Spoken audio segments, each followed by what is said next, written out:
So how do you start building a Facebook ad campaign?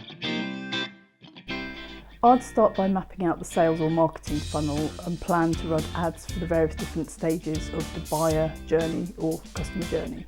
So include ads for the different stages in the funnel, the top, middle and bottom. Stage 1 is where people might opt in for a freebie, but they're unlikely to want to give any details, their email address or anything at that point.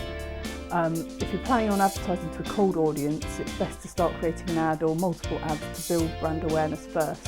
An ad that offers some kind of freebie or links to the content your audience will find valuable. The purpose of the first ad is just to make people aware of your brand and create a pool of people that are likely to be interested in your products. So this ad will help build brand awareness and filter out people that are not likely to become a customer. And the next stage of the funnel will be to serve another ad to a slightly warmer audience that are aware of your brand.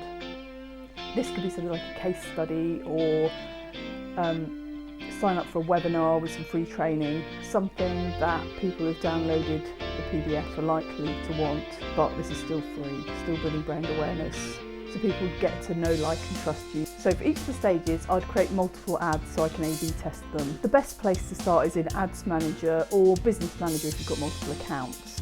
If you'd like to learn more about Facebook ads or digital marketing, please subscribe to my channel or sign up for my email list on the link below.